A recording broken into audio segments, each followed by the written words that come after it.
ay rated PG. Patnubay at gabay ng magulang ay kailangan sa mga batang manonood. Maghihintay sa'yo, maghihintay ako.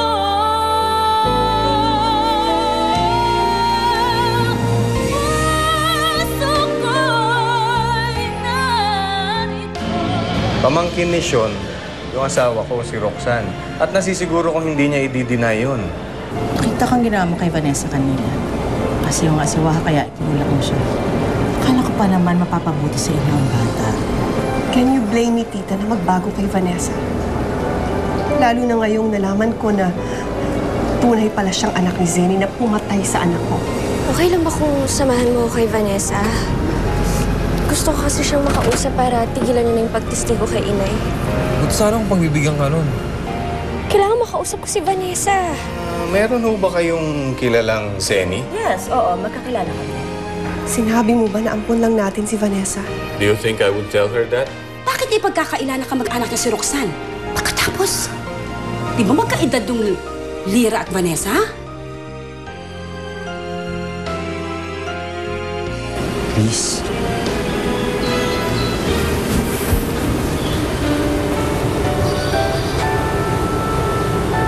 At dahil ngayong bati na tayo, gusto ko, tulad dati, pag may problema ka, lapitan mo lang ako.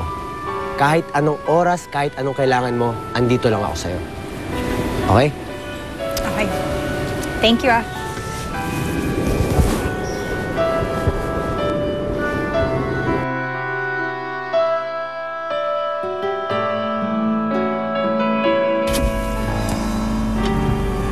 Oh, ayun yung Prince Charming mo, oh. Kakap yung kaaway mo.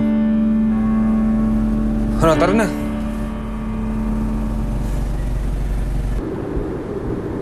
Si Vanessa? Mars, iniisip mo na si Vanessa ang kakambal ni Lyra? Parang awa mo na. Huwag mong isipin yan.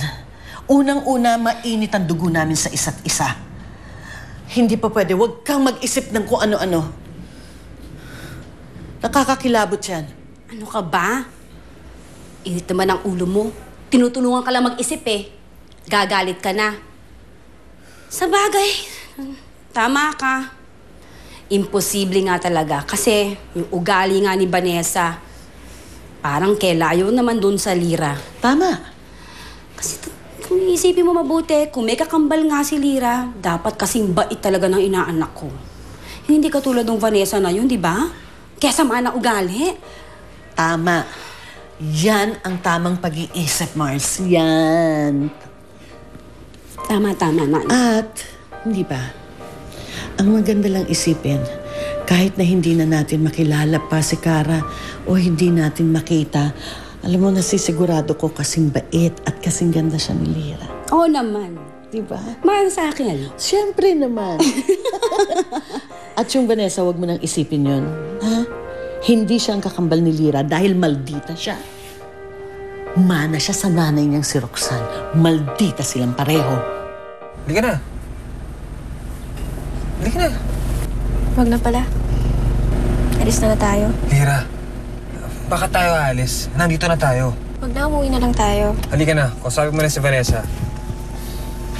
Dennis, okay na nga. Wag na nga. Halika na. Sa susunod Nandito na tayo araw eh. lang.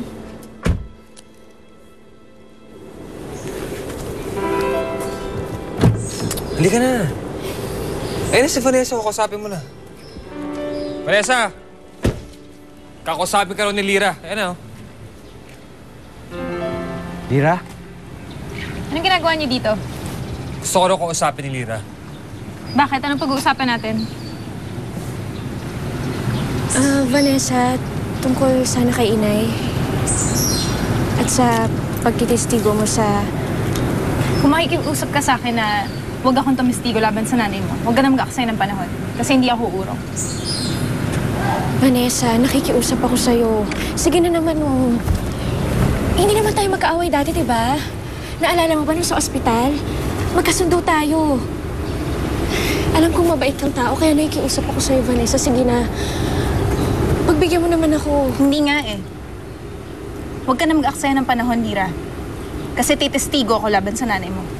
Alam mo kung bakit? Kasi galit ako sa'yo. Tsaka galit na galit ako sa nanay mo. Vanessa, nakikiusap ako sa'yo. Sige Tawag mo na. ako.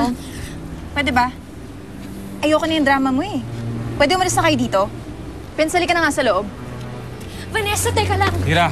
Ano ba? Vanessa, sige na naman. Sinabi ko, huwag mo akong hawakan, di ba? Vanessa! Vanessa na ba? Tama na! Ba't niyo ba ako pinipigilan? Eh, iritang-irita na ako sa babaeng to eh.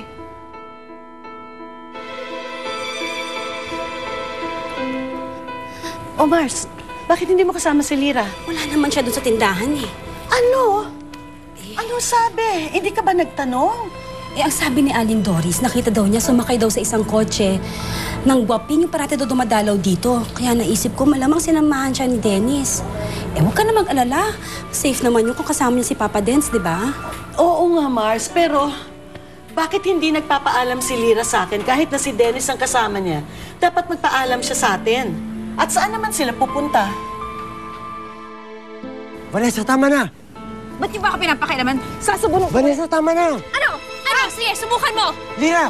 Kung dati kaya kong palampasin ang kawalangyaan mo, ngayon hindi na. Lalo na pag si Ina yung pinag-uusapan. Bakit? Anong Hindi ako gagawin mo? papayag. Anong gagawin mo? May kipagpatayan ako. Tama na. Talaga, Lira? Makikipagpatayan ka kay Vanessa para sa inay mo? Tita, galit lang po si Lira. Ako na pong papaliwanag sa kanya. Pwede pumasok kayo sa loob? Hindi. Huwag mo akong paalisin. Ngayon, Lira, gawin mo. Gawin mo ang banta mo. Gusto mong patahin si Vanessa para sa inay mo, hindi ba? Pwes, magpatayan kayo sa harap ko!